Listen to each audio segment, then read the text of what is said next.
Okay, welcome to the Board of Selectmen meeting for July 13th. Please join me in this Pledge of Allegiance. I pledge allegiance to the flag of the United States of America and to the republic for which it stands, one nation, under God, indivisible, with liberty and justice for all.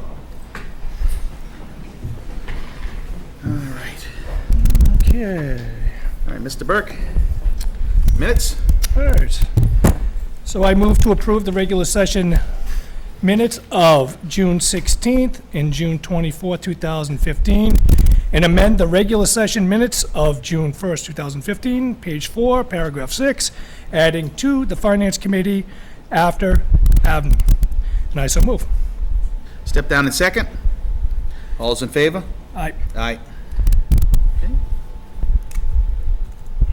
Okay, any citizen statements and petitions for today?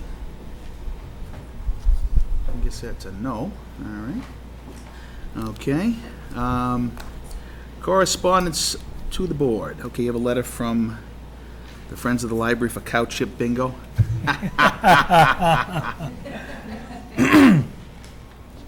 Hello. Hello. How are you? Good. What's cow chip bingo? How does it work? It is exactly what you think it is. I know what it is. I'm being fresh. I'm here on the behalf of the Friends of the Library, and we are planning Cow Chip Bingo event for the fall. We were originally thinking September, and we still sort of are, but there's thoughts that we might want to take a little bit more time to acquire sponsorships and sell tickets. So we're in discussion with that right now. But we are presenting this proposal to you in hopes that to have your support with this event, to have it a community-wide event. To summarize the event, we'll be painting a large bingo grid consisting of approximately 1,000 squares, selling these squares Wow. for approximately $10 each. When a square is purchased, that person will receive a numbered deed, and if the cow drops a chip on that square, that person will win a cash prize. How big are the squares? We haven't determined that yet. It depends on the field that we're allowed to use. So ideally, we're hoping they're roughly 10 inches by 10 inches, but we're waiting to get confirmation on a field. He's got to have pinpoint accuracy then. There will be three cash prizes.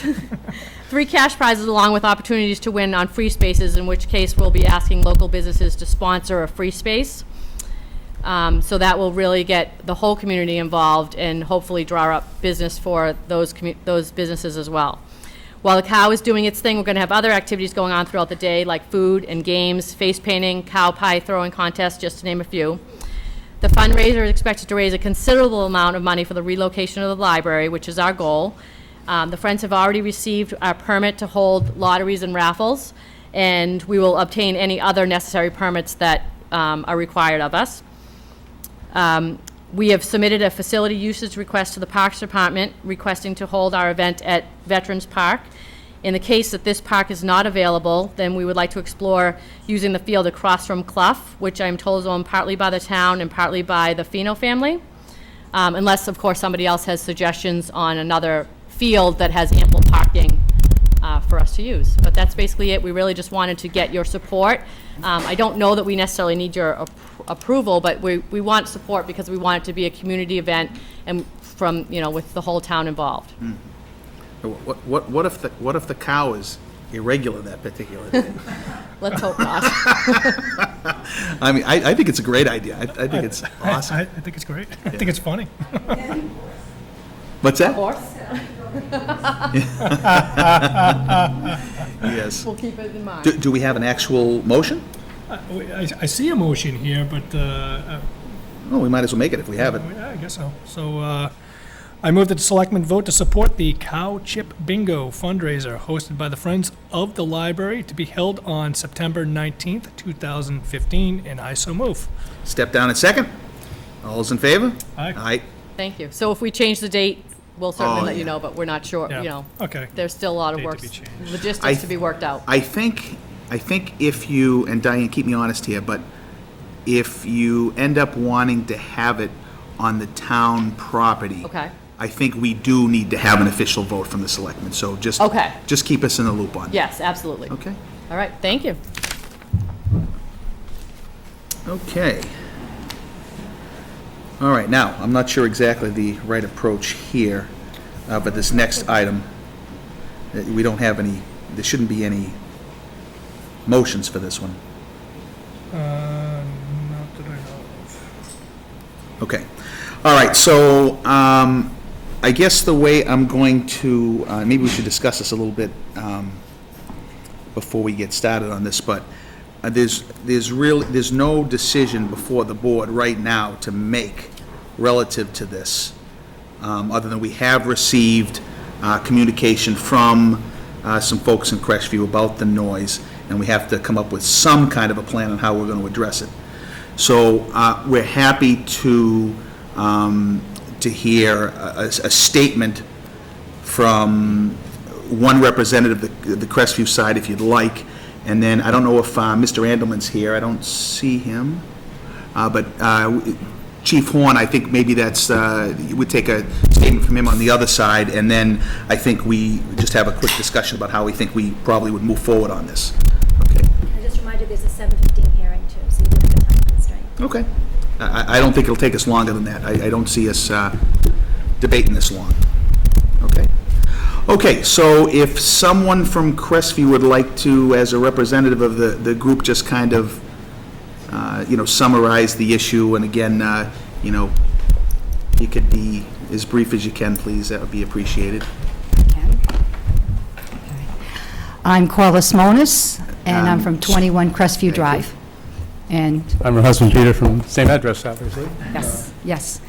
We've been in Crestview Drive almost 25 years. We're working on a 25th year. We scouted out Mendon and loved the area and picked our land. We've been living in peaceful coexistence with the Mendon Drive-In for all these years. You don't even know they're there. Sometime in the spring of last year, it changed. We've had carnivals there. We've had noise issues that are unbelievable there, to the point that we've logged it and called it with the Mendon Police. A lot of our neighbors are not the type of neighbors who want to bother the police. They want to make sure that our problems and issues are small compared to an accident on 16, and so they don't like to call and bother the police, but they've gotten to the point that they are, and they're logging all of the issues. We had a carnival April 10th through the 19th. It was noise karaoke night.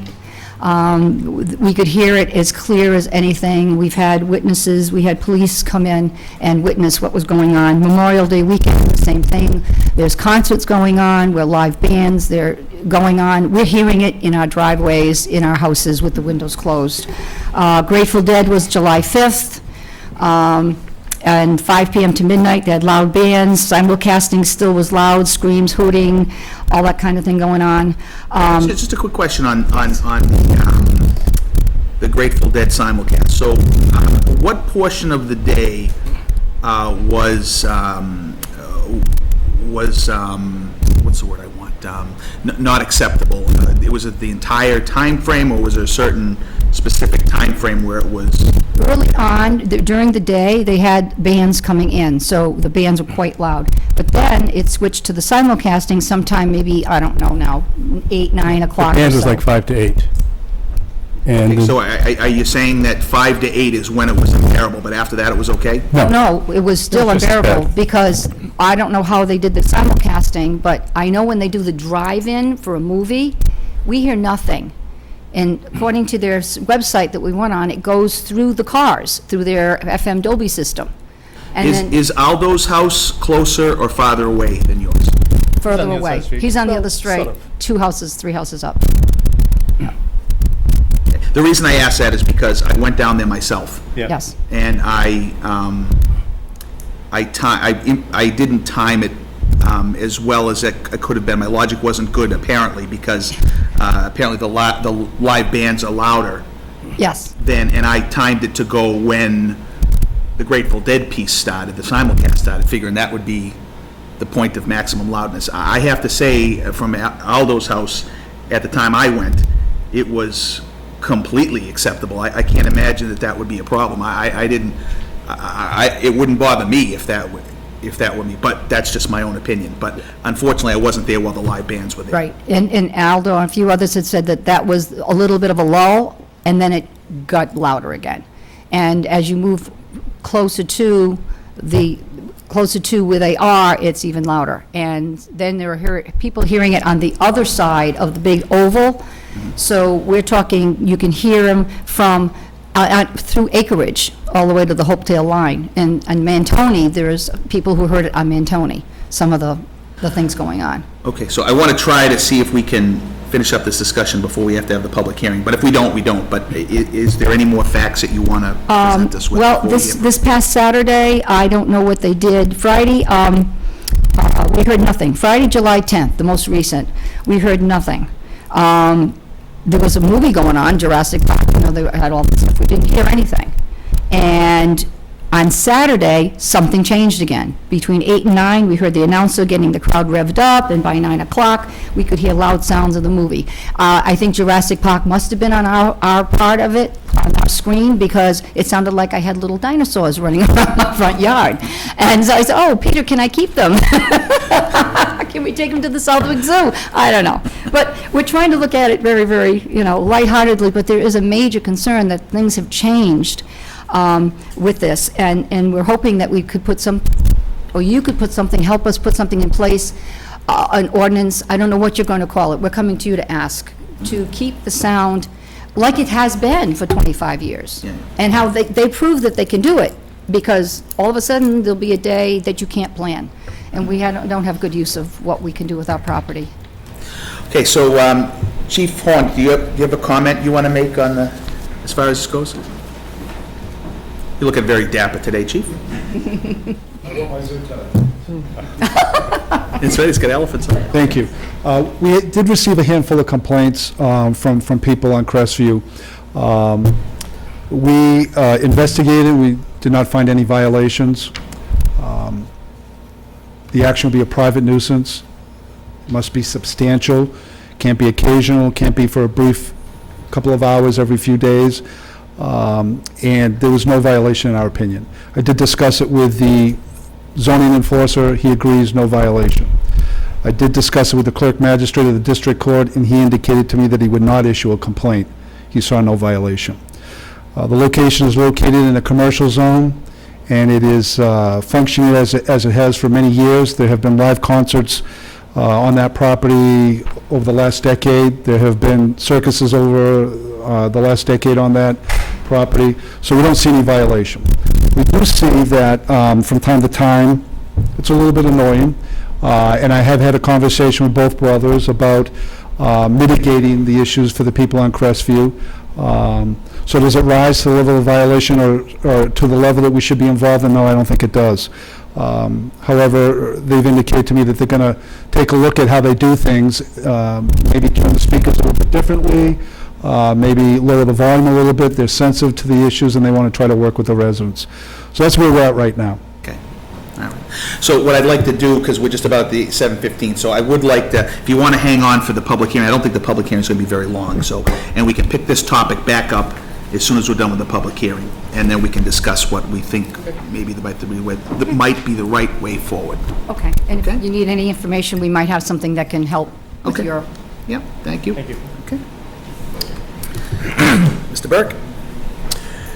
I move to open the public hearing under Mass General Law, Chapter 166-22, to consider the request of Verizon New England, Inc. and Massachusetts Electric Company, National Grid, to locate poles, wires, cables, and fixtures, including the necessary anchors, guys, and other such sustaining and protecting fixtures to be owned and used in common by petitioners along and across Hartford Avenue East on the northwesterly sideline. Place new JO pole number T.33S E.33-84, approximately 129 feet southwesterly from the center line of Warfield Road. And I so move. Step down in second. Okay, is there somebody from Ngrid here? Hello. I'm Kelly Correa. I actually represent Verizon New England, Inc. And basically out there, National Grid's upgrading a lot of their plant, doing a lot of repairs to broken old poles, that kind of thing, removing tree guys. So at this particular location, across the street from land owned by, I guess across the street from number 53. There's a guy wire that's connected to a tree. It's kind of. Sorry, is it 53, there's two streets referenced, right? Warfield and... Oh, 53 Hartford Ave. Thank you. I'm sorry. Yep. The guy wire actually runs from the existing pole and is connected to a tree across the street. It's just a big old stump that's there. We want to remove that guy wire from the tree, so we want to place a stub pole and secure the wire to the pole, and that'll just help support the pole line along Hartford Ave. Okay. Are there any residents that are here for this item at all? No? Okay, well, I'll take a motion to close the hearing then. Excuse me, can you read the? Oh, that's right, you have to, the newspaper? yeah, you have to read the That newspaper article. Everything is in Right here.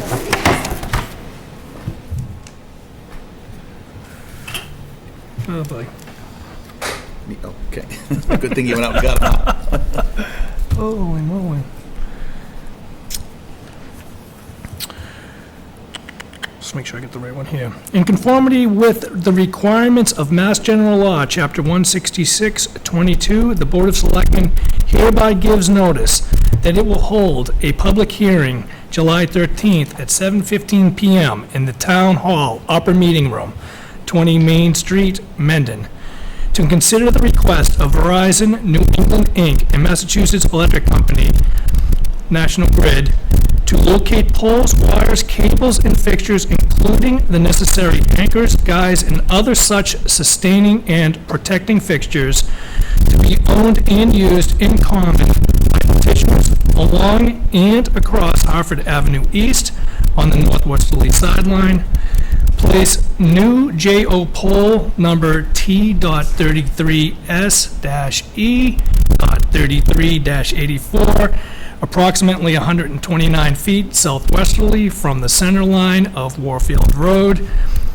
All interested parties will be given an opportunity to be heard. Okay, so just one more time, no residents here to speak to this matter, no? Okay. All right, that's it. Close the hearing. All right. I move to close the public hearing under Mass General Law, Chapter 166-22, to consider the request of Verizon New England, Inc.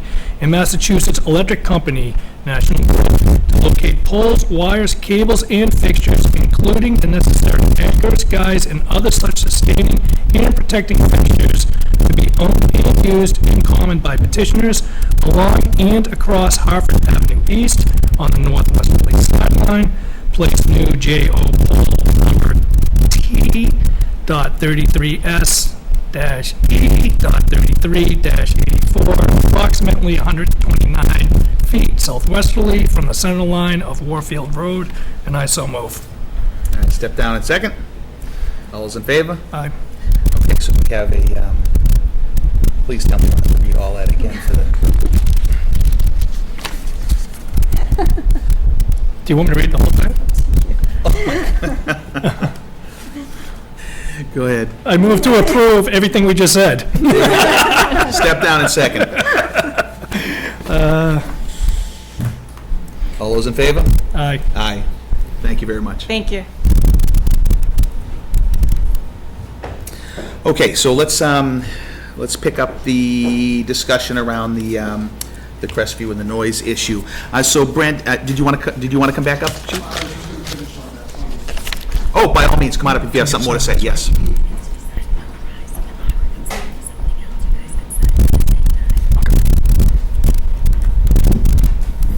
Lastly, we did take a look at the case law, and certainly town council can direct you on that, but a good case to look at is when they went to the Pennsylvania Supreme Court back in the mid-90s, and in that case, it was dust, dirt, fumes, to the point where people had to wash their outside furniture almost daily, and that court held that that was not substantial.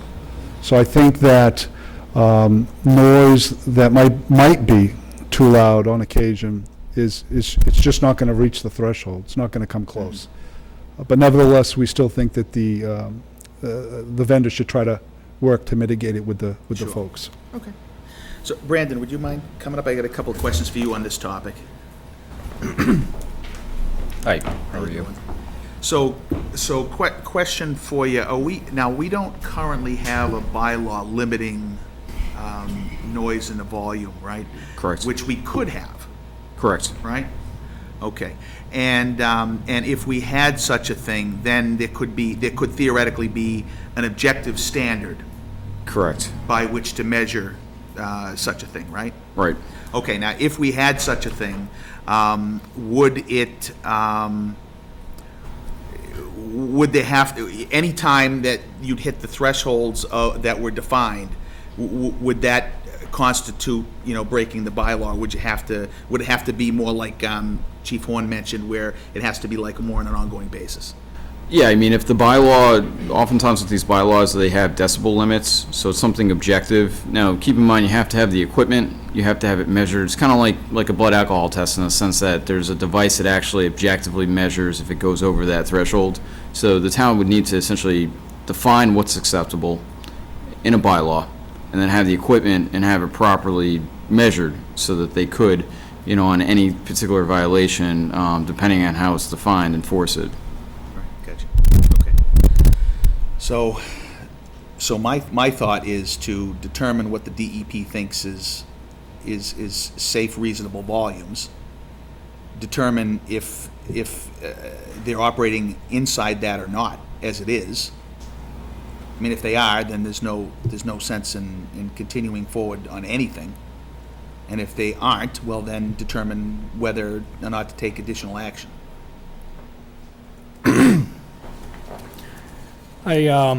So this is strictly process in my mind, and I'm just trying to think of what the proper steps are legally on what we need to take. And my first thought is it's the authority having jurisdiction, so the request should be going to the authority having jurisdiction. And I believe that there's two authorities having jurisdiction, one being Department of Public Safety, i.e. Chief Horn, in respect to disturbing the peace, which we don't have any guidelines on what disturbing the peace is. And then the second piece is the noise level, which we don't have in any of our bylaws. So I believe that the request would need to go to our zoning enforcement officer, which would be our building inspector, to have him assess the situation, and for him to come back to the board and make some recommendations at that point.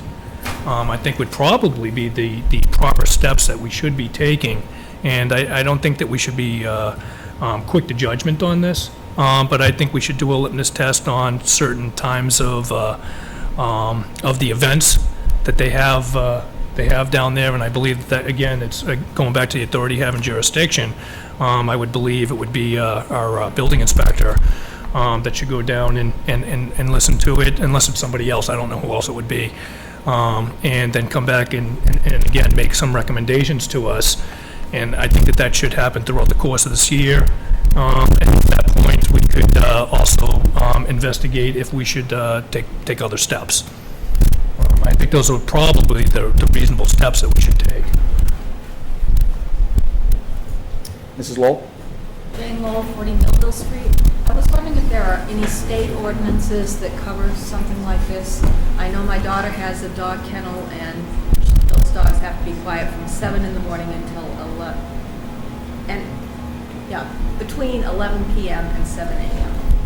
So I don't know if there are any state. Attorney Moss? Animal control is regulated by a specific set of state law. I mean, so there's a defined set somewhere else. This noise is something separate.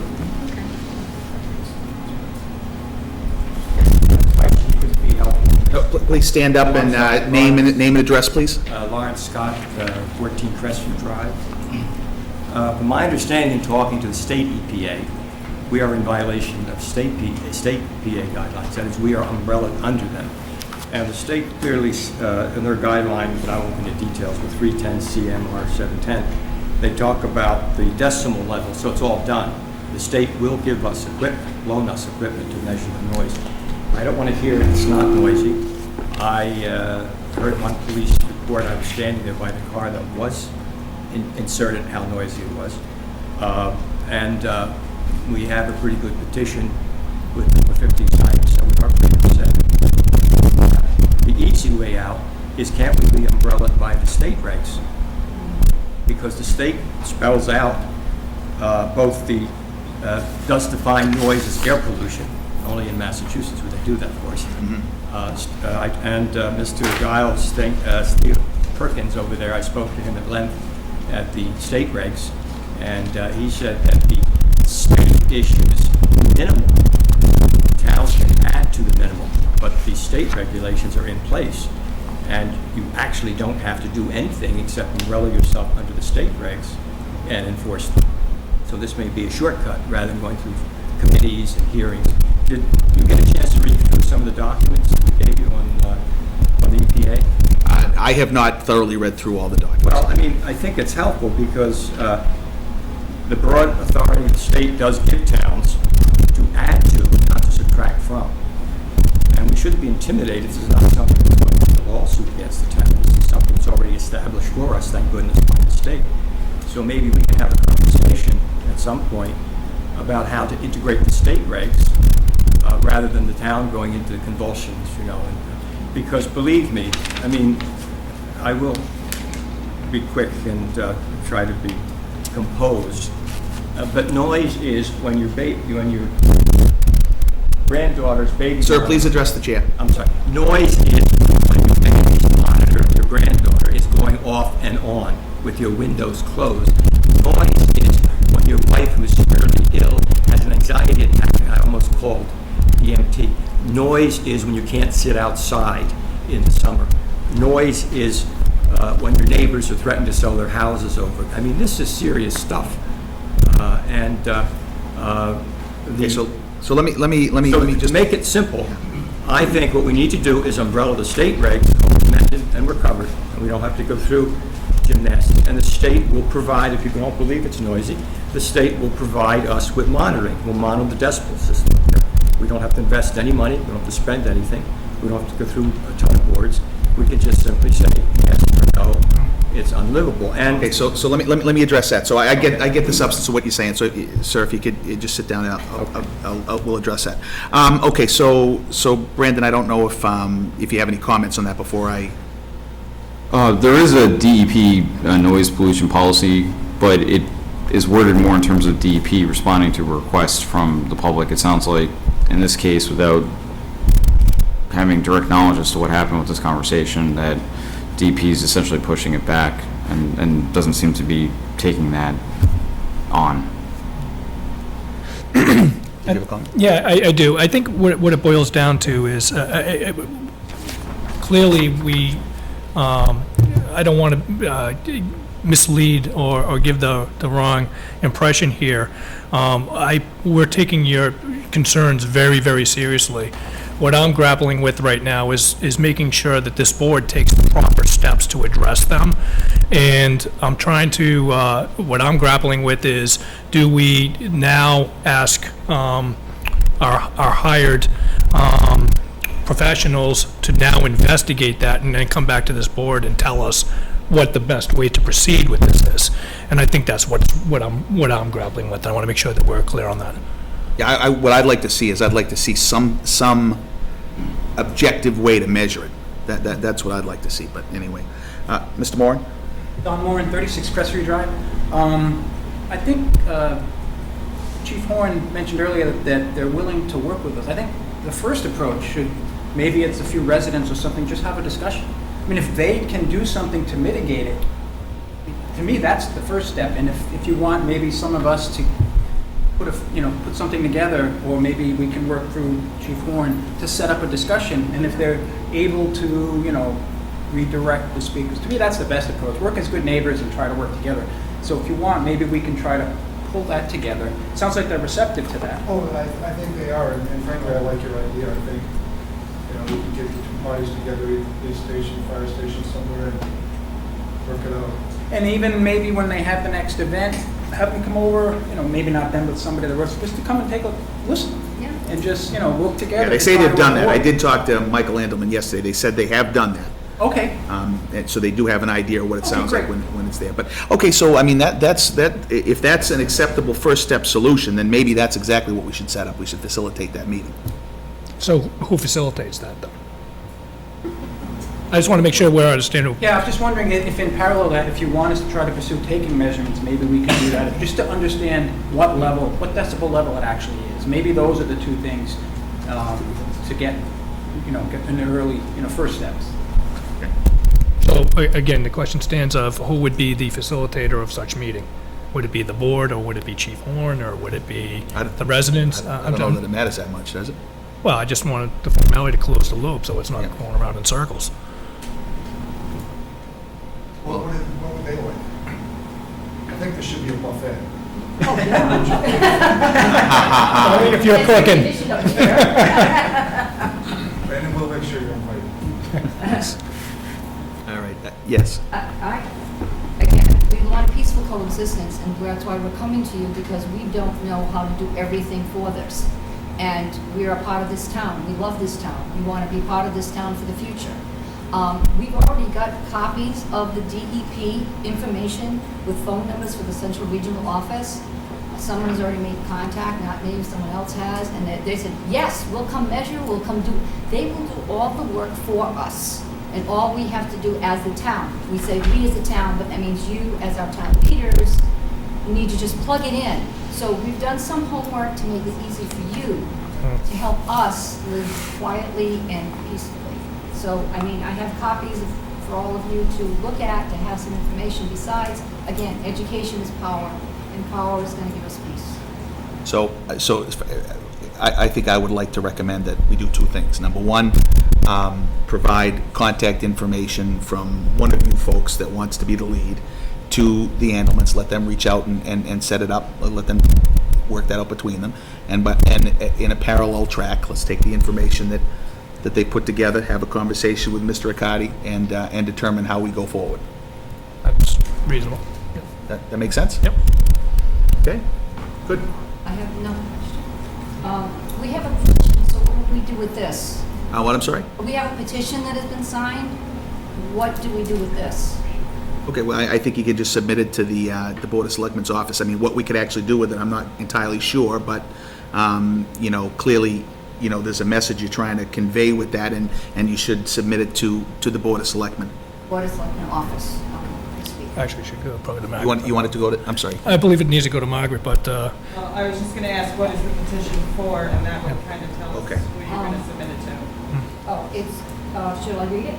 Yes. Okay, we the undersigned request an ordinance or a bylaw to stop the noise pollution defined in accordance with Mass DEP regulation of nuisance conditions and noise policy, caused by Mendon driving in or any other entities. Our quality of life and comfort, enjoyment, and life and property have been violated, and there's a list of people. So it doesn't pertain to just one company, we're talking town-wise.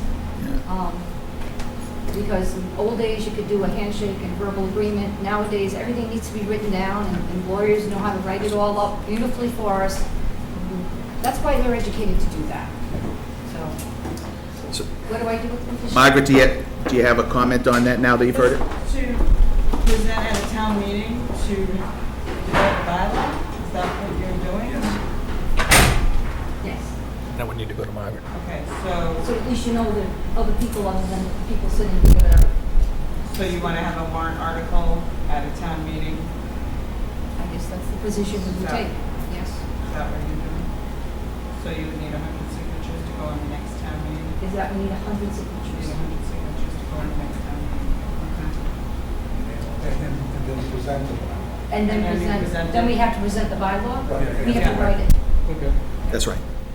So we have to write it. So we're not working as a team, or is this going to be part of the team effort? It's just a process, actually. It's just the way the process works. So I think what I would encourage you to do, first steps would be to meet with the local zoning department and explain to them what you're trying to accomplish, and I would get buy-in from them. And they might be able to provide you with some information one way or another.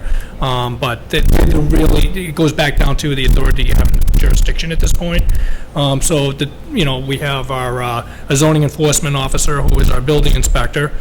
And then we have our zoning board of appeals. And this would be a zoning bylaw, I believe. So at that point, I would recommend that you work with them and they could possibly help you work on that language. and explain to you the process. But, Mr. Burke, there are two ways an article gets onto a warrant, right? By Board of Selectmen vote, or if the Board of Selectmen are not amenable, then citizen petition to put such on a warrant. Okay, so. Yeah, but the article needs to come from somewhere, so are you suggesting that it's a Board of Selectmen article, or are you suggesting it's a zoning? No, I'm suggesting that I would be potentially amenable to voting to put such an article on a town meeting, depending upon how it's written, what the result is, how it looks, right? And so, what I think we should do, though, is, because we've got, all kinds of things that we're working through and on, I think because it's important to this group, that it ought to be incumbent upon them to create the language and investigate, research the type of warrant they want, right? And then submit it to the Board of Selectmen. I don't care whether they have 100 signatures or not, unless, of course, we look at it and we say, no, we don't like it, we're not putting it on the warrant, in which case you would then have to get 100 signatures to force it on the warrant. I don't disagree with you, but we do have a zoning board of appeals that has been appointed, that are the experts in zoning bylaws, or can, put some clarity to this, that would be able to come back and either support or oppose. I mean, it's completely up to the board, but support or oppose this proposed bylaw, and that would give us the opportunity to listen to all sides. Well, you're saying the same thing I'm saying now, right? So I would certainly expect that would be one of the places that they would go to get input on what the. That's merely what I was suggesting. Yeah, absolutely. Okay, all right, so I'm confused. No, but so what I'm saying is, they don't necessarily need to get 100 signatures. If they go to the zoning, and they talk to them, and they do their research, and they create a warrant article that they'd like to see on the town warrant, right? Then they can bring it to us, and we decide whether it goes on or not. If we were to decide we don't like what they wrote, right?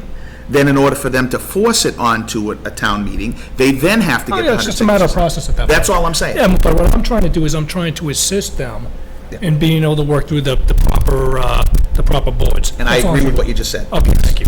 Correct. I feel better.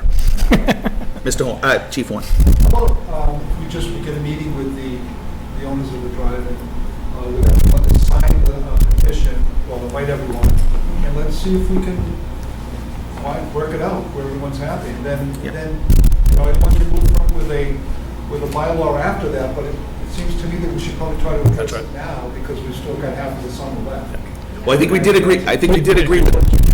I think we did agree to that. Yeah. So we have agreed to that. So we will get. So somebody's going to need to come forward and let us know whose contact information we want to give the Andelmans, and then let them reach out to you folks to set it up. Well, I think what this suggests, correct me if I'm wrong, is you kind of want someone to mediate it. You want someone to put it together for you, and let the two sides go back and forth a little bit. Is that what you're looking Put it for? together, or with us, and, Yeah. once they put it together, talk to us and say, how does this fit? Does it seem to work? Yeah. So, I mean, No, I said, Chief. Chief, I think she's talking about the warrant now. So let's. I think. no, Talking about the she's zoning. talking about. You are talking about the meeting. The piece of information that we need to bring to you for your okay, and you might say, well, we like it, Yeah. except part D, then we can go back to that group. Yeah, She's that's confusing what two I'm issues talking here. about. Oh, all right. See? My recommendation is, why don't we first have a meeting with myself and the zoning enforcer, and we'll get the parties on the other side together. We'll try to get a good understanding of what your issue is. We'll try to get a good understanding of what their concern is. We'll try to find some common ground. We'll bring it back to the board for the board to take a look at it and say yay or nay. And if that doesn't work, then you move to the next step. But it would seem to me it makes sense for us to all try to communicate first. I think that's. Okay, so Chief Warren, are you offering then to? I volunteered Tim. Is that Tim? Okay. Yeah, Margaret that's has a question. the zoning enforcer. If you just stand up, sir. Oh, hi, Tim. Mrs. Bondarenko. I just want to add to that, we have a zoning bylaw review committee that you might want to get involved in this process as well, because they've been working on our bylaws, our zoning bylaws. So I think that, with Tim and the residents, that maybe we could get together with them as well. Okay, so I'd like to move on from this topic. So let's say that the agreement is for now, then Mr. Accardi and Chief Horn will broker a meeting with the two parties. You guys sit down, have a conversation, see if you can work it out, and then determine what other thing might be necessary depending on how well that goes. And we'll keep the town administrator in the loop. Perfect. Okay? Excellent. Thank you very much. Yes. One more comment? All right, yeah, just a question again. So if all of this goes whatever, what is the deadline for warrant to be into the town if it needs to happen? Okay, well, we have town meetings all the time, usually 3 to 4 a year. So the deadline to put forward a warrant article differs depending upon, obviously, what the date is that we're having them. So what you'll need to do is if you decide you're going to go forward with something like that, then you need to probably give a call to Mrs. Willoughby here and ask her what the date is that we have to have it by. Yeah, send it to the town clerk. All right, in case. I mean, I'm just asking for all the different levels of, you're educating us of what happens in process. So from there, it can go all the way up to the other piece. Yep. Yeah, I mean, obviously Mrs. Bondarenko would know as well, but usually Diane keeps us to the timelines as to what we have to do when. It sounds a little selfish on our part, so I'm concerned for us, but also for future noise issues. Is it a rumor, and I love rumors because they're usually wrong, but they're fun, that there's going to be a riverboat on the lake? Never let the truth get away with good rumors. I didn't hear the Because question. I'm thinking other issues may come up in town. Well, look, if you move for a bylaw on noise, it impacts an awful lot of things, including yourselves, your own barbecue parties, pool parties. So, it's important that we be careful of what we wish for, because it can have a lot of influence. As far as the riverboat goes, I think what that is right now is that's going to be attached to a pier for wedding pictures and stuff. I'm not of the impression it's going to move around the lake. However, if it does, then we will enforce those specific marine laws on that, as we do with any other boats on the lake. The other solution is when we get better music venues, because my experience is the worse the band, the louder they are. Okay, so all right, we're off the topic now. That was fun. I like that. Do that again. Oh, that felt good. Don't get too used to it. That's it. Okay, so we're going to move on from that topic. Thank you very much for everybody's participation in that. Thank you. All right, so let's see. So now we're on to the 31 Hartford Ave Duncan dwelling. So I don't know if you want to join us, Mr. Cardi. I don't think this is going to be too long of a discussion because I don't believe the homeowner is here, right? I don't believe so, no.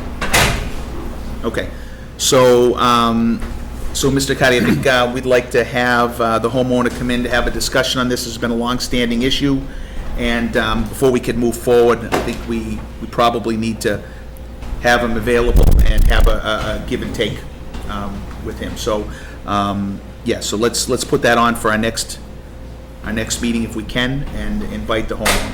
Okay. Okay. Who's going to invite the homeowner? Somebody's going to have to send the homeowner a letter requesting that. Yeah, so I think we have, I'm sorry?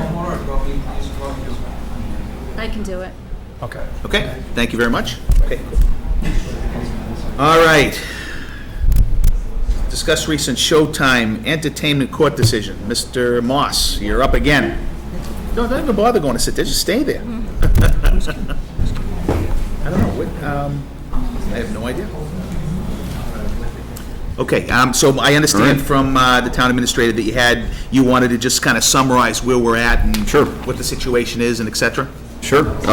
So basically, what happened was right now with Showtime, there was one issue on the validity of the local bylaws that was out there, and that was the issue on alcohol. So the Federal Appeals Court kicked it over to the highest state court, the Supreme Judicial Court, to determine whether or not it was constitutional under the state constitution. There were two questions. One, was the evidence sufficient? The Supreme Judicial Court agreed and said yes, it was. I'm sorry, what's that again? Said that the evidence was sufficient, that when the town had a town meeting back in 2008, that evidence that the town relied upon, that was enough to show an interest in crime prevention. The problem is the second piece, and that's what essentially invalidated the whole bylaw. And that is that it's not narrowly tailored, that the court was concerned that other types of performances, such as the theater, could be swept into this alcohol prohibition, and for that reason, it wasn't narrowly tailored. So what happened was it got reported back to the Federal Appeals Court. The Federal Appeals Court, as of Friday, has entered judgment agreeing with the state Supreme Judicial Court. And so we're still dealing with the issue of attorney's fees on the zoning claims, but essentially the case is nearing finally an end.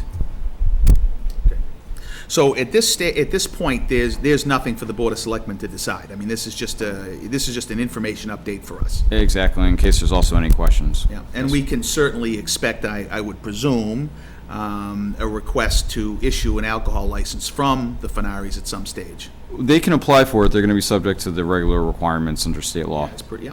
Yep. Okay. Sir? Stand up, street and name and street, please. Question. Is it worth going to the federal level if someone else pays for it, in this case? Because when I read in the paper that they were referring to alcohol as a violation of the First Amendment, at least that's how the paper phrased it, I thought that was peculiar. It's bad enough that naked dancing is now the First Can you speak a little louder, sir? Is it? Actually, why don't you come up and use the microphone, please? And please be brief. I guess very brief. My question is, I have the phone number with me, and I've made a contact already, but I have an organization that will handle the case for free. And is that worth pursuing? Put them in touch with you? Well, on that issue, what I would say is this. The alcohol was not challenged under the federal constitution. It was actually challenged just on, and I'm not aware of the newspaper, and there's that cliche that newspapers get things wrong. The alcohol was challenged under state law, so that's why it was sent from the First Circuit, the federal court, to the state court to answer that question. Okay, so we don't really have a First Amendment issue that they dragged into this? No, we don't want to give them any ideas, but the answer is no. All right, thank you. Just in case, I should leave you my friends. Okay. If you ever need them. Great. Okay. All right, so we should be expecting at some stage a request to issue a liquor license, and it would go through the normal channels. Or not a request, it's completely up to them. Yeah, right. Yeah. Well, I can't imagine them going through all that trouble. Well, I know, but it's a matter of timing it. Okay, great. All right, thank you very much. Thank you. Okay, that is that. Now, Mr. Burke, do you have a motion for signing the bonds? Yeah, let me just get reorganized here. I apologize. 6A. Why is because we skipped 4 though. What did we skip? I'm sorry, no we didn't. Okay, I apologize. See, Diane's so good, she labels everything for me, which is fantastic. I move to sign the State House Note sale documents for the purchase of the Highway Department truck and additional funding for the Taft Library renovation project approved at the May 12th, 2015 ballot vote, and I so move. Step down and second. All those in favor? Discussion. Oh, sorry. Before we do this, we need Margaret. It's right here. Right there? Oh, I'm sorry. Sorry, Margaret. I'm looking in the back of the room for you. I'm sorry. Would you like to be the chair? Yeah. Calling for discussion? Yes, sorry. You were about to vote, and I didn't. And we did. Actually, we voted pretty quickly. They'll all look the same. Am I not That's right, I haven't said discussion not one time tonight, have I? Yeah, you have. Oh, I have? Yeah, Okay. yeah. All right. Okay, so, all right, so given that, then all we really need to do is sign, right? You Are do, those but- the What are the terms, Yep. actually? What, the terms ended up being 1.75%, 3 Very years. good, yeah. So it comes out to be $87,000 to $89,000 per year, not starting until fiscal year 17. All right, so this will not hit the tax bills until fiscal year 17. And when it does, it will be minimal, 13 cents per thousand. Okay. Their debt exclusions, while I have the mic, their debt exclusions, so after the 3 years, this debt goes away. It's not like the override that continues on. This debt goes away after 3 years. All right? Cool. So, you're the pinks, all the pinks.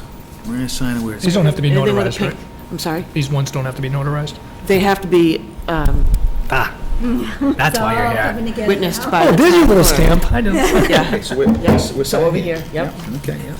Town seal. At least I'm thinking about it. That's good. It can be It's one of those things. Same thing. I can be Sign with a trained. different pen each time, so you can save the pen. Yeah, that would be nice, huh? Let's do that with something bigger. Here you go. I'll just say that to you. There you go. Mr. Burke?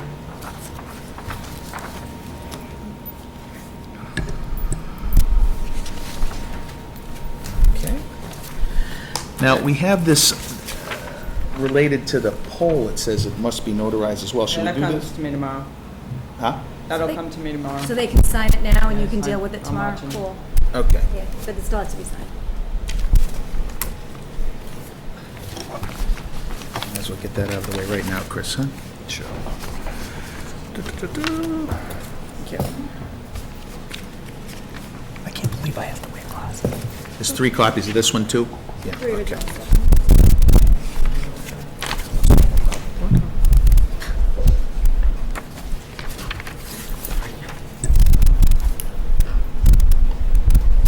There you go. 3 spots on that one, too. Thank you. Okay. One more, Okay. and there will be more after that. And this is not one that needs to be notarized, so. Yes, that one does. Oh, this one does, too? Okay. Not notarized, just attested to. Oh, okay. I'll make a pile. There we go. And, yep, this will go down to Margaret. And lastly, 2 copies of the same thing. Here, Okay. on the right-hand side of the page now. Ready? Yeah, okay.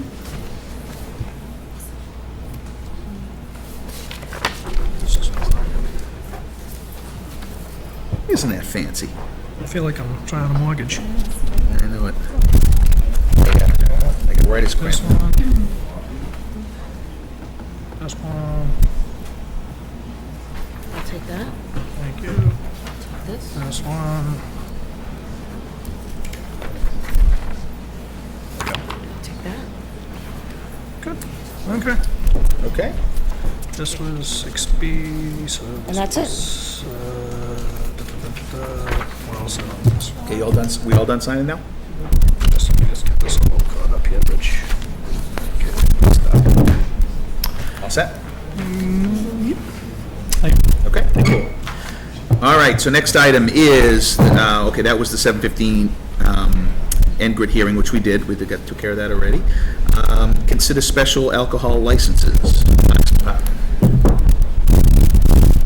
The motion first. Yep. I move to approve the special license for Dan Barker, Mendon Parks Commissioner, to sell wine and malt beverages only on August 5th from 3 o'clock p.m. to 11 p.m. at the Mendon Town Beach, 45 Taft Avenue, and I so move. Step down in second. Mr. Byer, talk us through this one. You have 2 of them, right? I They on the 12th? They're just separate. They must be. I only have one here. Yeah, I did it all in one, and I'll count them as 2, just because Okay. it's easier that way. It was that, and then we have to make sure Well, we're did- allowed to have it on premises for...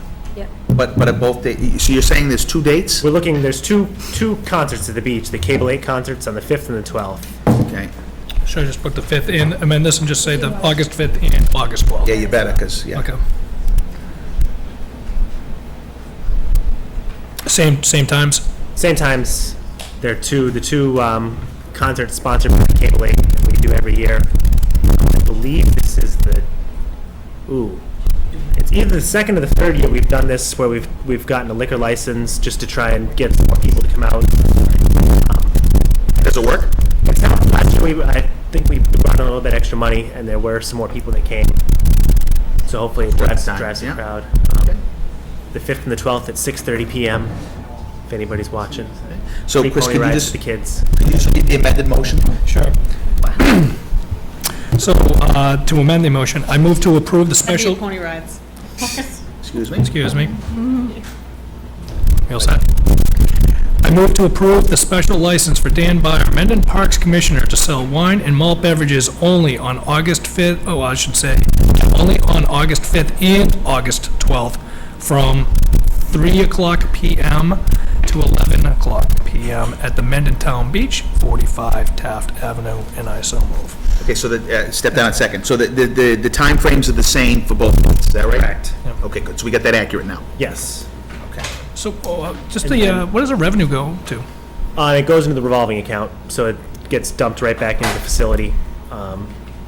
Food, so that revenue from all the snack shack and concessions goes in there, as well as the rec program. And then any profit we generate, it goes right back into fixing things, new bleachers, replacing things that have broken, things like that. And then, obviously, same as all other special licenses, I assume public safety will be involved with this petition? Because it's town property, so I'm just wondering, does public safety need to be involved with this? I'm sorry. I'm just curious, Chief, on this special license, on the special alcohol license for the town beach, does there need to be a presence of public safety for this? I'm just curious because it's town-owned land, that's the only reason why I'm asking. I'm not sure what the expectations are, how many people. I'm trying to think of what we've had. Probably not a whole lot, sadly. I would love to have 100-something people there. It's usually around 20 or 30. Yeah, I mean, it's certainly something that I can evaluate with the Parks Department as it gets a little bit closer, but I understand your concern. So we certainly take a look at it. Okay. See if it's necessary. Generally, when it's the town stuff, we try to just provide the officer, the on-duty staff. Okay. Because otherwise you're kind of billing the person that's already paying. Yeah, right, yeah. Okay. All right, I just wanted to ask. Okay. Thank you, Chief. Thank you. Okay, any further discussion on that? All those in favor? Aye. Thank you, Dan. All right, you have a 6D in there. I do have a 16.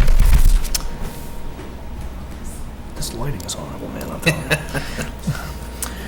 I move to approve the special license for Betsy Brewer Bethel to serve wine and malt beverages only on July 17th, 2015, from 6 o'clock PM to 9 o'clock PM in a tent at the parking lot by Southwick Zoo. And I so move. Step down at second.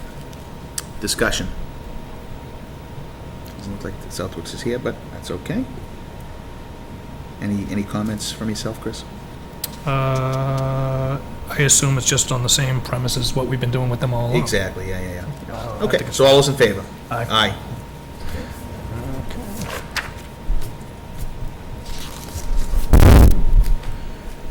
Six E. Mrs. Willoughby, your numbering system works out stellarly. It's fantastic. I move to appoint Eric A. Kinshirf as interim town accountant until a permanent town accountant is appointed, and I so move. Step down at second. Discussion. As you know, our longtime accountant, Claudia Cataldo, will be retiring as of this Thursday, and so we will need to appoint an accountant officially on behalf of the town in order to be able to function and process and do all of the things legally that we're required to do on behalf of the state. Last meeting, we had talked about hiring a temporary firm in order to bridge the gap between where we are now, finish the end of the year, and then figure out what we're going to do moving forward. I met with Eric 2 weeks ago now. He was recommended from MMA and from the Collins Center, and he actually started, met with Claudia last week and started today. So you can meet with him if you'd like. He's here. I assume you're Eric? Come on out. I could tell by the smile. If you're appointing me, thanks for considering to appoint me. Good to introduce myself. I just as far as like the transition plan, we just want to make it like a seamless transition. So I've actually met with, Claudia's been great. I actually met with her briefly once, and I met with her today, and I'm actually going to meet with her tomorrow too. I don't want to be here her last day when she retires. That doesn't usually work out too well because everybody will be coming in. And so we got a plan. She's been really helpful. As soon as Claudia's leaving on, I believe, Wednesday, then I'm going to come in on Thursday and Monday just to keep the trains running. And we've done this for plenty of other towns, and we like doing it. My understanding is that you have a lot of experience with KVS, our financial system as well. Yes, yep. I was the interim town accountant in Maynard. I did a couple of tours of duty, and they used KBS. So, yep.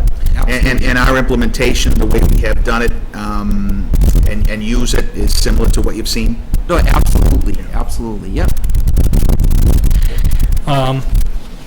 I just want to take this moment to publicly thank Claudia for all her years of service. Although she's here to the 18th, she's done an outstanding job for this town Beat me out of that one.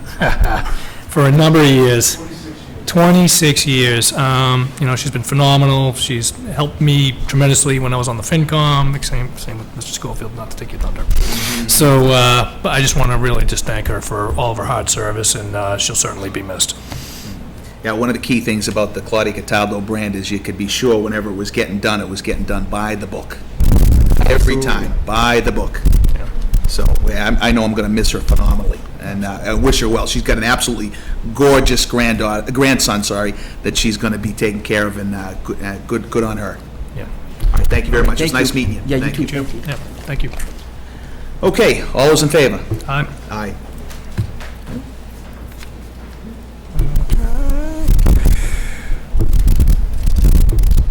Okay.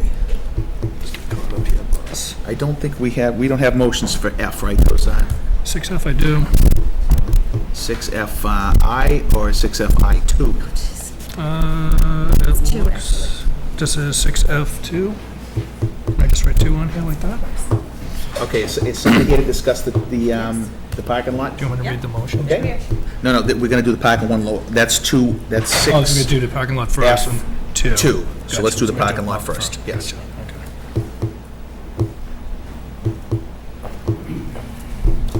This crew looks familiar. Yeah, we've been here before. I'm Sue Barnett, 1 Pudding Stone Lane. I'm the Mendon Town Forest chairwoman. Hi, I'm Bill Dakey. I live in 595 Chestnut Hill Road, actually in Millville, but I have been assisting the Town Forest Committee since their inception with the project in Mendon Town Forest. I'm Paul Lucette. I'm a member of the Town Forest Committee. I know who you are, too. So we would like to present to you tonight a location for our parking lot and get your approval. We've already met with Alan Tatro. He thought it was a perfect spot for it.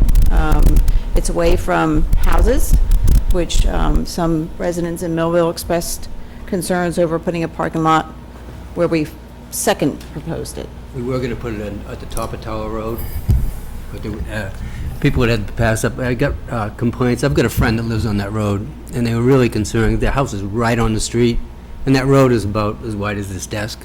Yeah. So the traffic would be bad. So we found another location, which is right on Millville Road. Yeah, you guys have drawings of it? That'd be great to see. They're not to scale. That's okay, as long as we get a rough idea. So are you familiar with where that little turnoff is on Millville Road? Actually, it's right directly across from where Grove Street comes onto Millville Road. Grove Street's just a little dirt road, but on the map it shows as Grove Street. It's probably discontinued right now. Steve, I'm having, okay, I know what this is, yeah. So there's a little, like a little turn, little. Yes, little divot in, yes. Yes. So that would be like the beginning of the pull-off into the lot, and it would go straight forward from there. 100 by 100, so that would, what are you roughly guesstimating for number of vehicles? Well, it's going to be 10,000 square feet, but that has to include a good-sized pull-in because unfortunately it's going to be on a corner. As you can see, the corner on the road, so we want people to be able to pull off the road at 20 miles an hour. Safely. So, say a parking lot is what, 18 by 9, a parking spot? Yeah. A dozen cars? Yeah, I would think that'd be enough for something like that, yeah. It has, this might be a silly question, but has our zoning board and our conservation looked at this to make sure that there were... No, they haven't, no, Okay. no. All right, so I would be curious to see what they would have to say, just to make sure that we're not in violation of anything. Although we own the land, there could be wetlands on there or whatever else. I don't know the land, so I would just be curious to see what they would have to say. So we should go to Concom and to, I just think to make sure that we've covered all of our bases. Will, as part of the process. They just need to know that this location is okay with the board in concept so that it can go through the actual planning process. And they're gonna have to go out to bid and get a contract company and to go through all the steps of any normal project. Okay. right, All we'll have to so get it maybe I'm thinking surveyed. reverse then. But we don't want to spend any money until we know So that it's this okay with. location is good, Yeah, okay. conceptually. This might be another silly question, but I'd like to have Chief Horn comment on it from a public safety standpoint, since it's right on the corner. That would be a welcome. Apologize, I wasn't. I know, Chief. I get you every time you're not listening, bud. Well, actually, I'd just like you to comment on the proposed location of the parking lot, since From a it's right safety on, from a perspective, safety yeah. perspective, since it's right on the corner. That is the biggest issue. But we have, Oh,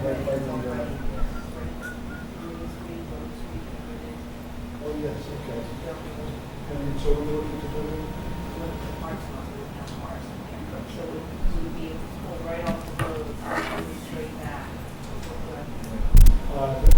Interestingly, that particular spot does have some site distance. It does to the left, So we want to take a look at how you would develop that. We've actually had a couple of very serious crashes over the years. There is a significant site distance problem coming out of Mendon, going to Millville, right at that spot. So that, in my opinion, that would have to be addressed. In what way? In positioning of the Well, entrance? I'm guessing that, certainly we can take a look at and try to help them, but,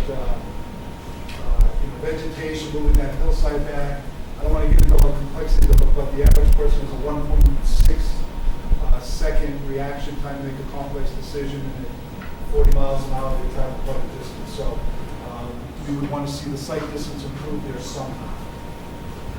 The best way that we've planned on improving that site distance is moving the entrance as far as possible towards Millville.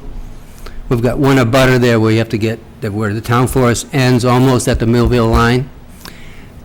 The further we can move it that way, the better the line of sight will be to your left if you're pulling out. We're actually running out of places we can put this parking lot, to tell you the truth. So this is kind of our last resort. The plus is that it don't have to cross through Millville to get there. Another plus is it's in plain sight, so anything that was going on illegal could be readily observed by the police.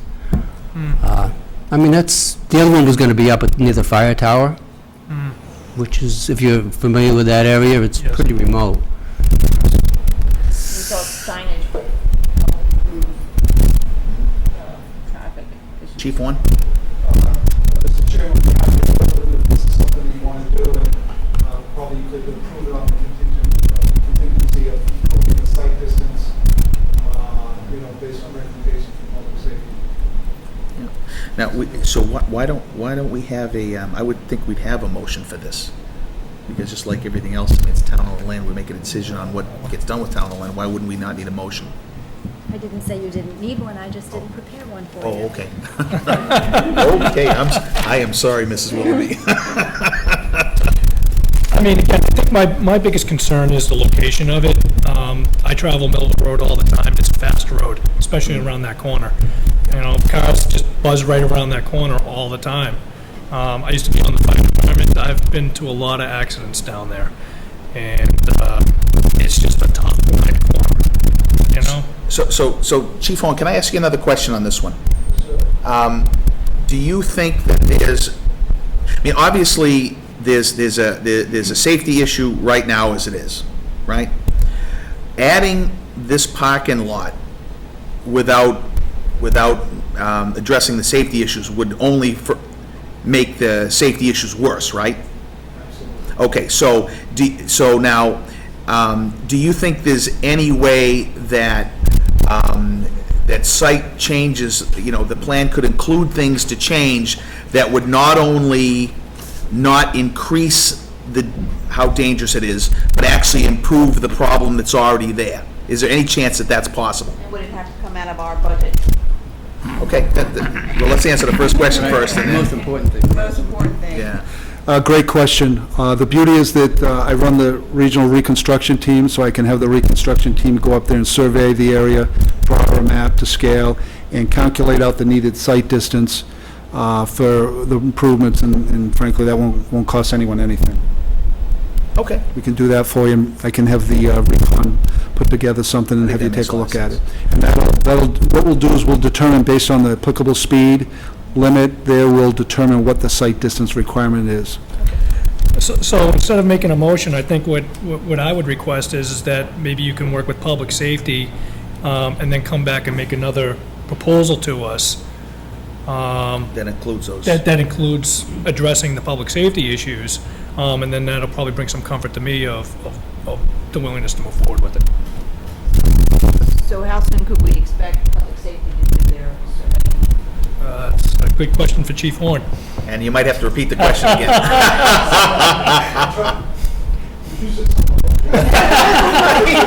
Throwing you under the bus, Tim.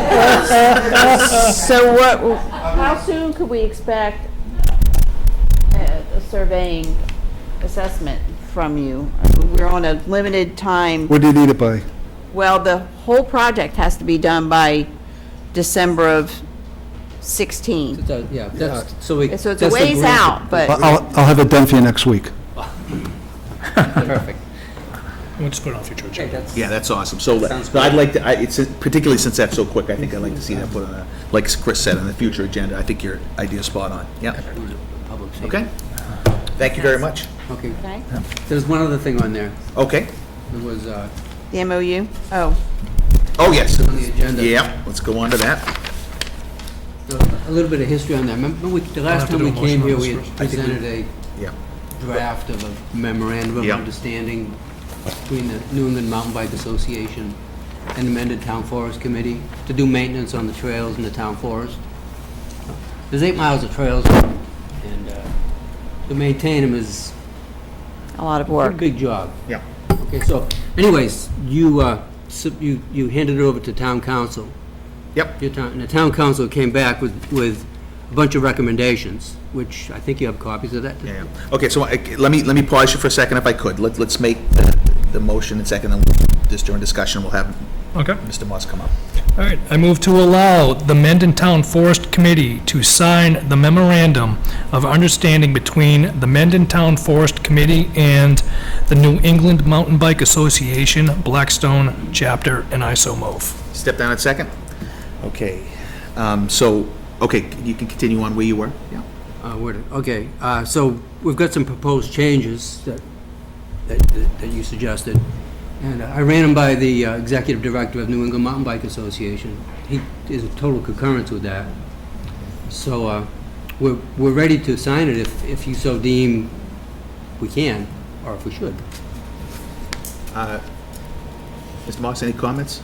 I think the only thing was, it looked like there was a release that was prepared, and I suggested, because I think I only had a PDF of the release, so I couldn't edit it. If that release was modified to reflect. I ran that by them also. Okay, do they update the? They have no, they won't update the whole thing for their rides. This will just be for events in the Mendon Town Forest. Okay. We're gonna modify the liability waiver to better cover town and everybody involved. Per his suggestions. Yeah, I just haven't seen the final release. No, we haven't done, I'm not a real good typist, so I didn't type it. Okay, so would that be part of what we would be voting with this motion to allow them to sign? Because it would seem to me we'd want to see the final language before we'd approve. Mm-hmm. Yeah, we don't have a final copy here. We've got the recommended changes, but they're not plugged into the original yet, so you can actually read it easily.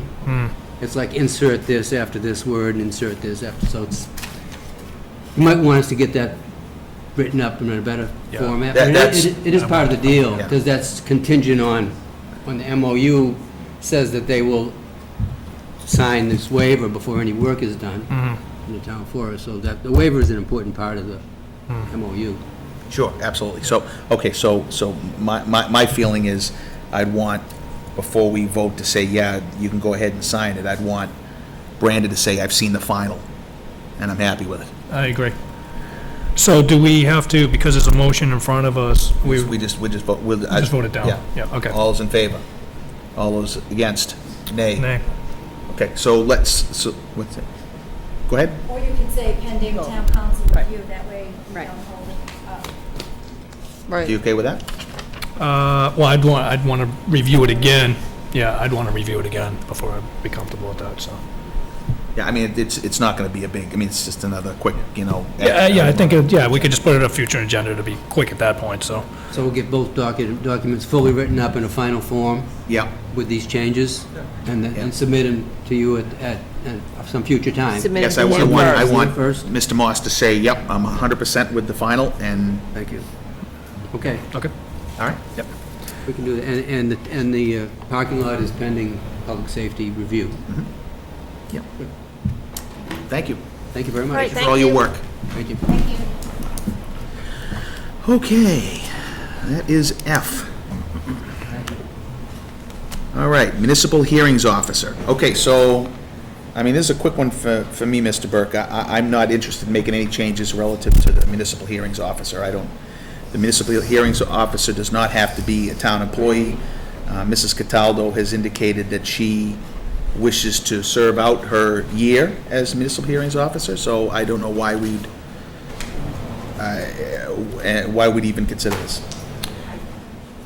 Yeah, to be honest, I didn't know much about the municipal hearings officer until I saw this. Clearly, we've already made the appointment of this, and I think the point of this was that due to Ms. Cataldo's retirement was a question, I believe, as I looked into this, of would she want to continue on, and she has expressed interest in continuing on. I think what I'd like to do, since we've already made that appointment, is to honor that appointment for this year. But what I would like to do is I would like to research this more throughout the course of this year for next fiscal year, because there is a stipend that's associated to this that's significant, and I'm not exactly sure what this position does or the volume of hearings, if you will, come in front of her, and is there a better way to... Yeah, I believe that's all specified by Mass General Law, but... So just to add a little to it, I think that's a fine direction to go in, but with one asterisk. Tim and I were meeting earlier today to talk about the future of the building department, and it's common, and I don't know, what we said, 90% of other municipalities, that the zoning enforcement officer is actually the municipal hearing officer. They have both appointments, and since we don't currently have a zoning enforcement officer, but we have Tim, but we are planning on hiring someone to do that specific role in this next fiscal year. That seems like the appropriate time to make the transition from Claudia's request to the person that we hire for that position. Okay, so in that respect, that could go as additional responsibilities to to Tim's position. Well, Tim is Or going the to building be- inspector's position, Tim is going sorry. to be supervising the person that's hired in the zoning enforcement position in that office. He's the, but that particular role is frequently municipal hearings officer, because it is the person who hears concerns from residents about violations of code that are really pertaining to building or sanitary or things. Typically is that person who is also out in the field doing that job. Yeah, so what you're basically saying is, from a knowledge-based perspective, the knowledge, the specialty that both have to have is very close to one. Right, and right now, I mean, it's perfect the way that it is now, but once we get this person on board, I want to, behind them, with the intention of them knowing that this is going to transition to them. Okay, now, would we make their remuneration for such a position be just part of whatever the pay they get, or would they have to get the stipend on top of it? How does that work? The law actually says it's up to $2,500, and that covers the training for all different numbers of hearings officers, fire safety, and other types of training, so I'm not sure exactly what the dollar amount would have to be. You just said that the stipend includes training. That means that we have to pay the stipend plus training. There's a. It's not included in this. Mass General Law says it shall, it covers all such town earmarked fines, penalties, and assessments collected for enforcement, training, and education of fire prevention, building inspectors, and the stipend for municipal hearing officers, which shall not be less than $2,500 a year. So, Well, again, we have plenty of time to. Yeah, right, so to go through that's this. not Yeah. what's at issue here. Yeah, that's not the issue here, so we have plenty of time to I'd like to review have that. somebody on But board for the fall, so I think we have some time to. Okay, I understand. Yeah, so, but it was certainly that I would like to pay attention to this going forward. All right, but For we're this- in concurrence for right now that nothing changes. Correct. Okay, good. Okay. All right. Chief Horn and Lieutenant Kersey, do you want to come up? We're on to, let's consider So I appointing didn't the need to police do a officer. motion. Do you have a, We didn't need to do a motion on that, was there? there's no motion for that? Would I miss something? Well, yeah, I was just kind of surprised why we wouldn't, well, never mind, we just reviewed it, so. All right. Okay, let's see, 6H. I move to appoint Alan Tatro Jr. as a full-time police officer at the hourly rate of $23.02, effective, and we'll confirm that with the chief, 2015, pending. And that's all I have in the motion. So- It'll begin upon his commencement at the academy. Commencement of the academy, okay. Is there an ISO move in after? And I so move. Okay.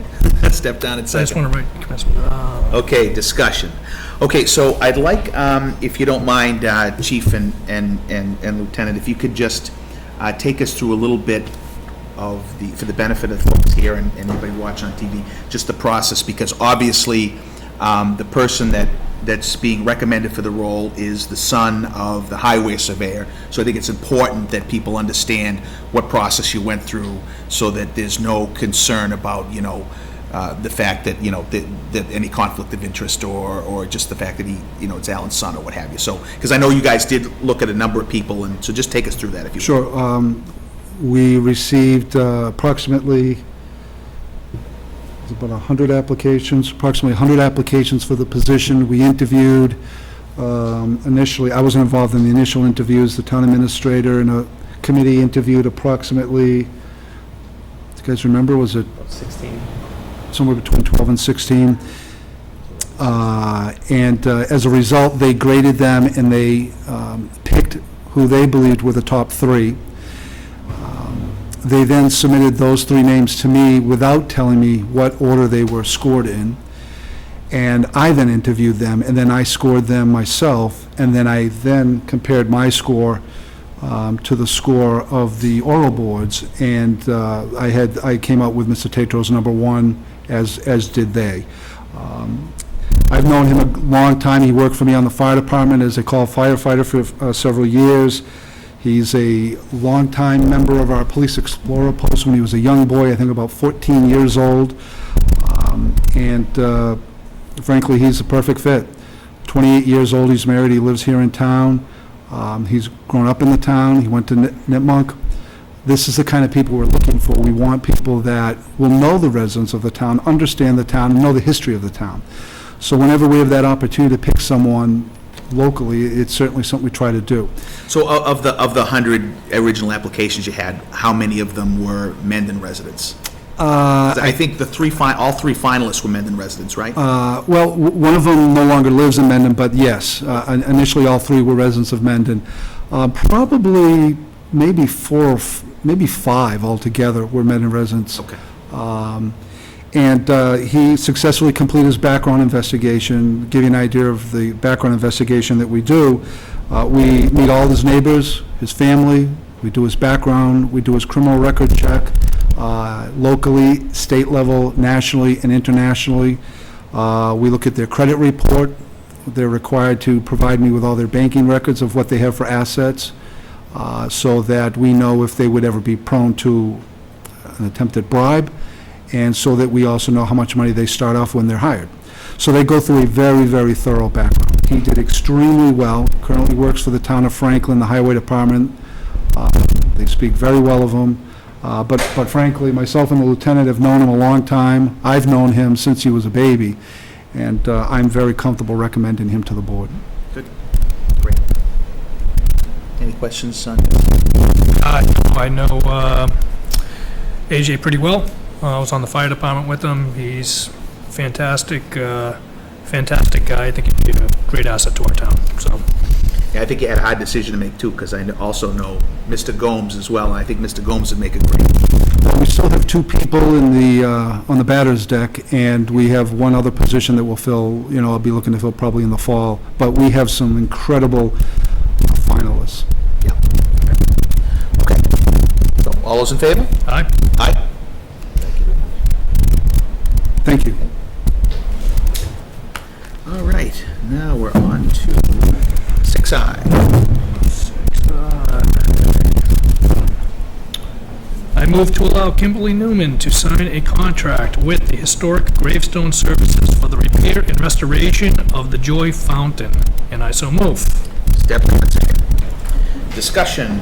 So these again, from what I remember, are things that we already have appropriations for, right? We've already gone to town meeting, got the money, et cetera, et cetera. This is just dotting the i's and crossing the t's here now at this point, right? Okay. Any other discussion on this one? All those in favor? Aye. All right, Chapter 77 transfers. Now, did we, are these all separate? All four separate ones? Of course they are. Let's do, I just want to make sure that you want to use consent calendar for this, so we just read them all four and discuss them all together, or do you want to do it this way? I just said do it all in one shot. Okay, good. So let's read them all. Yep. All right, let's see, 6J. I move to sign the request for interdepartmental budget transfer dated July 8th, 2015, to transfer $472.93 to line item 001.0916.5411.0300 Medicare from line item 001.0199.5100.0100 Town Hall salaries. I move to sign the request for interdepartmental budget transfer dated July 8th, 2015 to transfer $54.81 from line item 001.0171.5100.0100 conservation salaries from line item 001.0171.5400.0343 conservation hearings.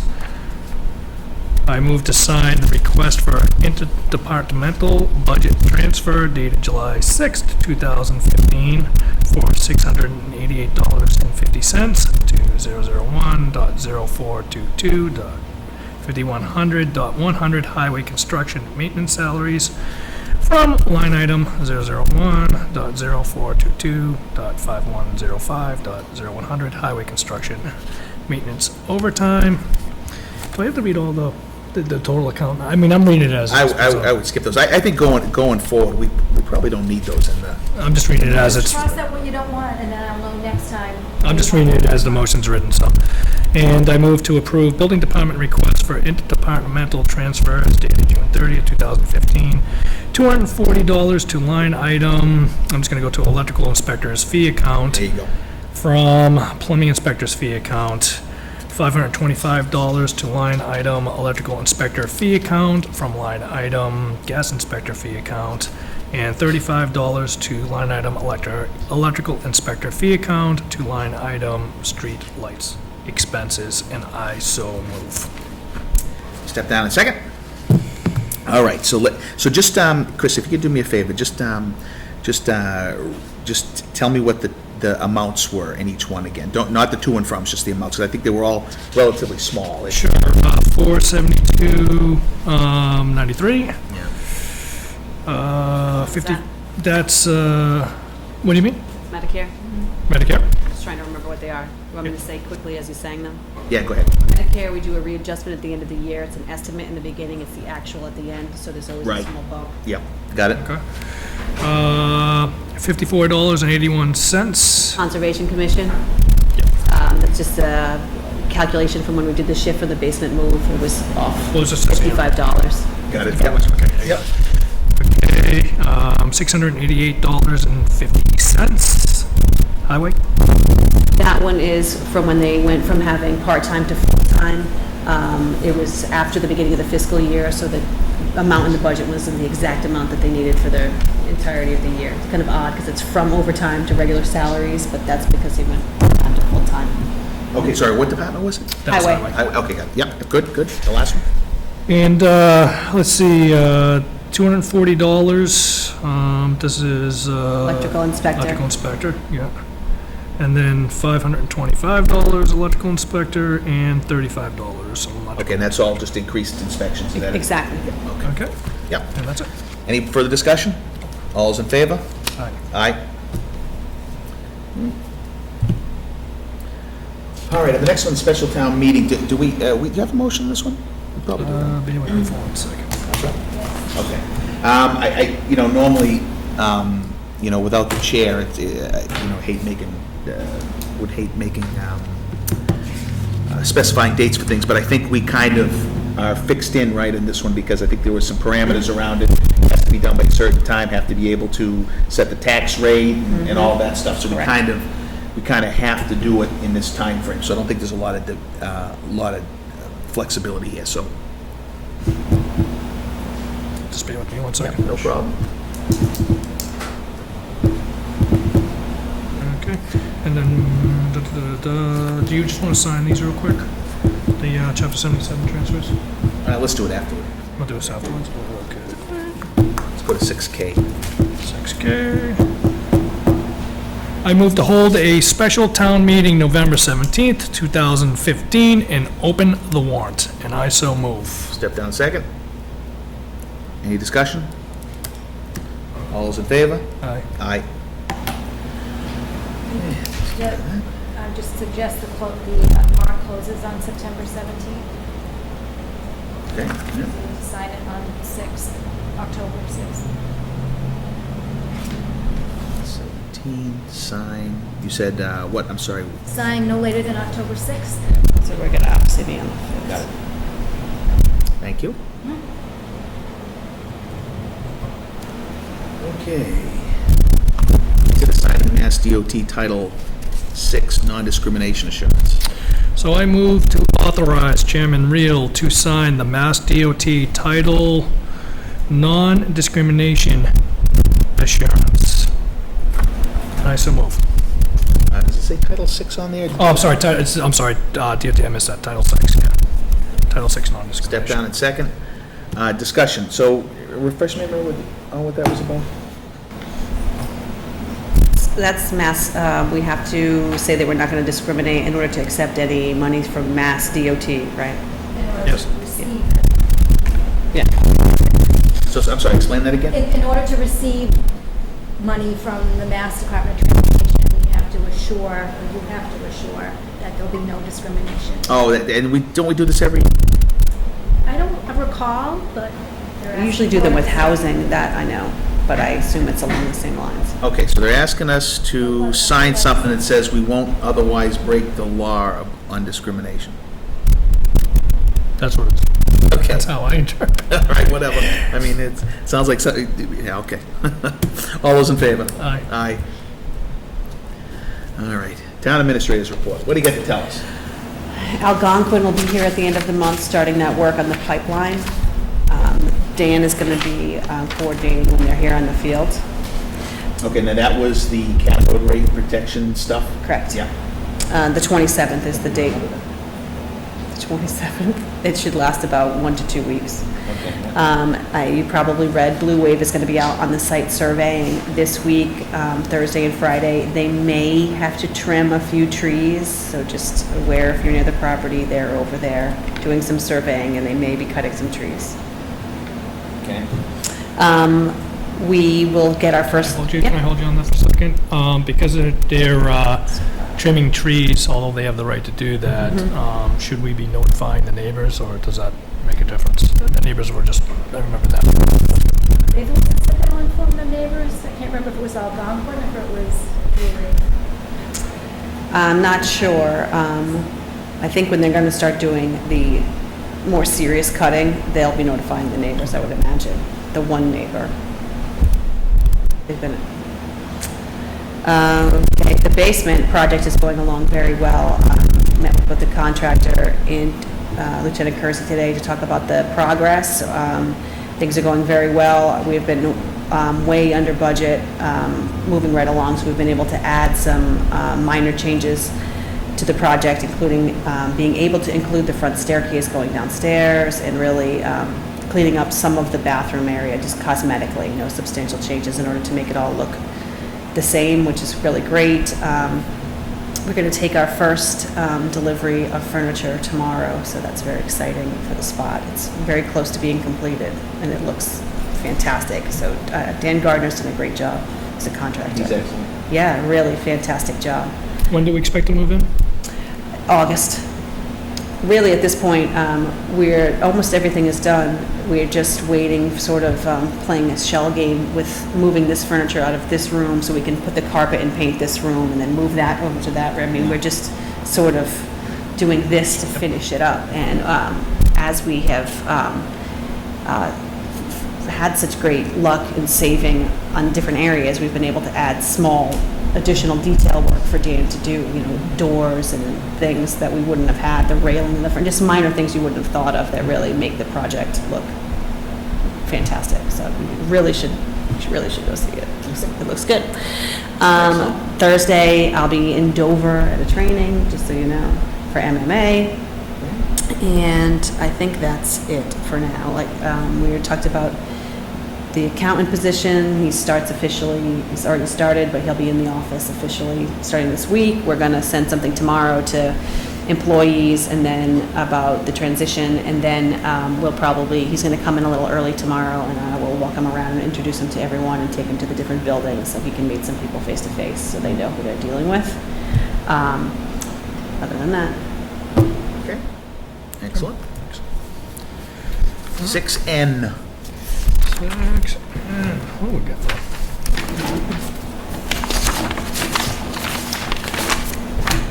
I move to authorize Chairman Reel and Town Administrator Newman to apply for the MIA Risk Management Grant for a Human Resources Audit, and I so move. Step down in second. Discussion. Tell us about this. Maya offers 2 grants at this time of the year, and one of them is for things related to reducing costs involving risk management. The grants can be up to $10,000. And one of the purposes is to do an HR audit of your departments and to see just how your policies are compliance, and then to come up with an action plan for the organization in order to implement it. And so I was able to get an estimate from the Collins Center, who is currently doing our compensation study. That estimate is about $7,000, and this, like I said, the grant is up to $10,000. So if we were awarded this grant, it would cover the cost of this HR audit. I think it's very important in continuing to move our offices forward to do this type of professional transition. And it's, as far as I know, it's first come, first served with these grants, and they were released end of last week, so I'd like to get it submitted as soon as Mark comes back from his trip, so we can get first in line. I actually think this is really important. I think that's one of the things that I think doing an HR resources audit and really understanding our HR policies, et cetera, making sure that we're in compliance and that we have policies and procedures in place that we should have, et cetera, are very important for the future of our community. So I'm totally in support of this. Myself as well. Okay. Okay. Oh, any more discussion? All those in favor? Aye. Aye. Got it. All right. I think I want to skip upcoming meeting dates, because I don't know if that's right to set up meeting dates without Mr. Reel, but maybe the next meeting. We're meeting next Monday. Huh? We're meeting on Monday. We're already meeting next Monday. Yes, all day. So why don't we just... Diane must have. Well, I was afraid if something comes in between now and next Monday that I have to set a date for, they'll have a date, but I haven't gotten anything yet, such as alcohol license applications or any other types of hearings. We can always... I mean, I'd rather wait till... and talk about this next time with Mark here. I agree. something pops up, we'll deal with it. Okay? All right, so that's it. We're now on to executive session. Is this, I know some the chair has to read and some. That's yours. Okay, I move to enter executive session under purpose 3 to the open meeting law to discuss strategy with respect to litigation as it pertains to 41 Kinsley Lane, owned by Eileen and Wallace Matthews. I declare that an open meeting may have a detrimental effect on the litigating position of the Mendon Board of Selectmen. A roll call vote is needed. Don't I need to say will reconvene only to adjourn? All right. Okay. All those in favor? Burke, aye. Schofield, aye. Okay, good night, thank you.